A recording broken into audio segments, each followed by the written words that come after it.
कोणीही नामघोळ आहे. म्हणून वारकरी संप्रदायाचा असा दंडक आहे की कुठलाही सप्ताह असो, म्हणजे आपलाच नाही बरं का, जगातली कितीही सप्ते असो, पहिला दिवस कोणता असतो? नामपरच असा असतो. म्हणून आज पहिल्या दिवशी नामपर असा आपण घेतला आहे आणि घेतला जातो. म्हणून आज या अभंगावर कीर्तन पुष्प गुंफण्याचा प्रयत्न करतो. विठाला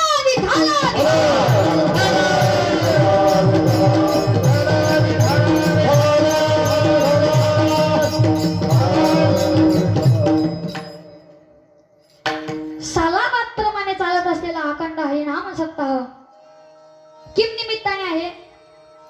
ते म्हणजे मायावती रायांची जन्म महोत्सव. आणि आपल्या गावाचं काय महत्व सांगावं?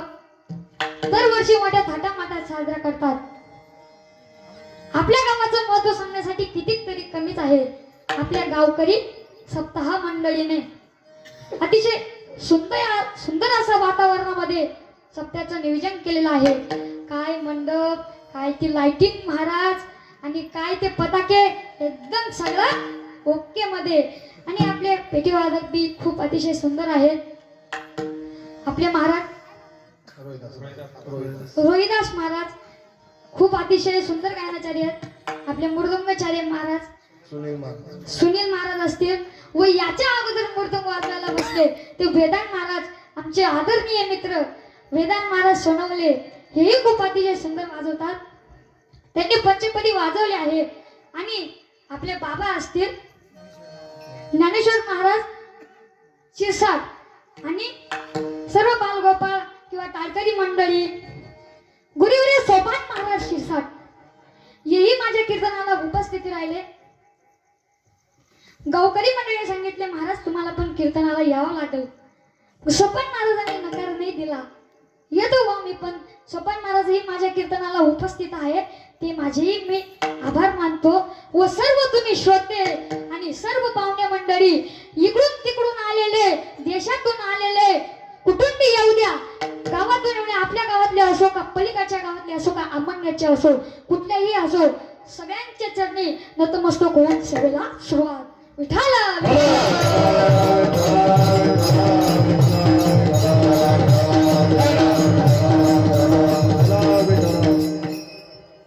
तुमचे गुरु, आमचे गुरु, सगळ्या देहाचे गुरु, ब्रह्मांडाचे गुरु,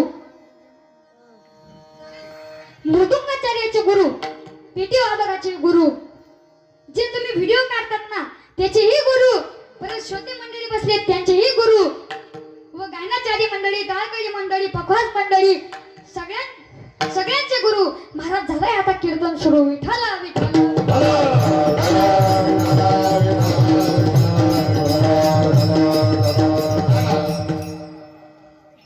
आपल्या गावाचं महत्व सांगण्यासाठी कितीतरी कमीच आहे. आपल्या गावाचं नाव काय आहे? काय? सगळ्यांकडून उत्तर आलं पाहिजे, पटापट बोलायचं. काय आहे? आनंदगाव. आणि श्री वृंदावन धाम मध्ये श्रीकृष्णाच्या गावाचे नाव हे काय होते माहिती तुम्हाला? आहे का माहिती? सांगा बरं. हा, अगदी बरोबर, नंदगाव होते. आणि काय त्या गोपिका महाराज आणि काय त्या भक्ती, त्याप्रमाणे आपल्या गावाचे नाव ही नंदगाव आहे. आणि तिथे ना महाराज दूध होते आणि इथे ना दूधच दूध आहे. पण आपल्या गावाचं महत्व सांगण्यासाठी मीच लहान पडतो. आजचे कीर्तनकार महाराजच लहान पडतात, भाग्यवान महाराजच लहान पडतात.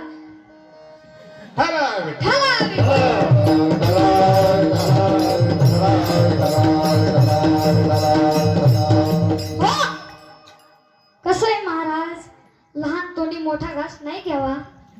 हा, लहान तोंडी मोठा घास नाही घ्यावा. आपली पायाची वाण पायच बरी. आपल्या पायातले बूट असतात ते पायातच राहू द्यायचं, त्याला डोक्यावर नाही घालायचं. आपली पायाची वाण पायच बरी. आपण मोठा घास नाही घेत. परंतु तुम्ही म्हणाल, तुमचा प्रश्न मला पडतो ना, तुम्ही म्हणाल कीर्तन कशाला करतो? तर आजकालचे जग बदललेलं आहे बरं का. हा, आजकालच्या लहान मुलांना लहान कधीच नाही समजायचे. लय विचित्र महाराज, काय सांगावं.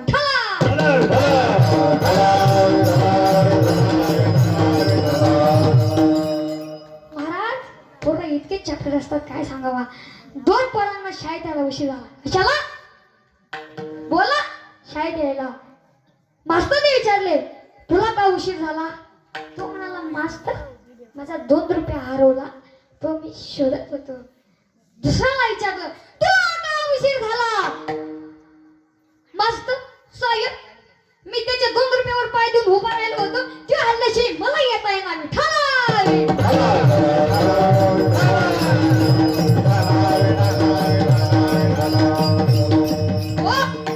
असे पोरं चॅप्टर असतात. महाराज महाराज मी एका गावाला कीर्तनाला गेलो.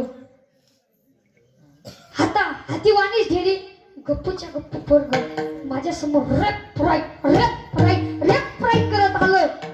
महाराज तुम्हाला विचारू का म्हणे तुमच्या खाद्यावर बसू का? अरे मोडा नाही बाबा बाजूला बसाय. ते बसलं बाजूला, त्याने टीव्हीला लावलं कार्टून. मोठू पटलं त्याने लावलं टीव्हीला कार्टून. त्याला म्हटलं बघू कोणाचं सरकार आलंय कोणाचं गेलंय. आगून तर कोणाचं येत पण नव्हतं लवकर, कोणाचं जात पण नव्हतं. महाराज काय झालं काय नाही, अर्ध्या तासात माझ्या तोंडावर रिमोट फेकला गेला खेळायला. मी ते बटन दाबून बटन तोडून टाकलं तरी ही चॅनल बदलत नाही. मग दुसऱ्या दिवशी कीर्तन सुरू झालं.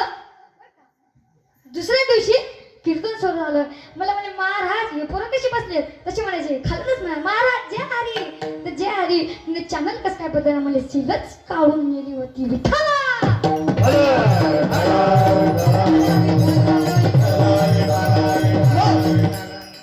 असे पोरं चॅप्टर असतात महाराज.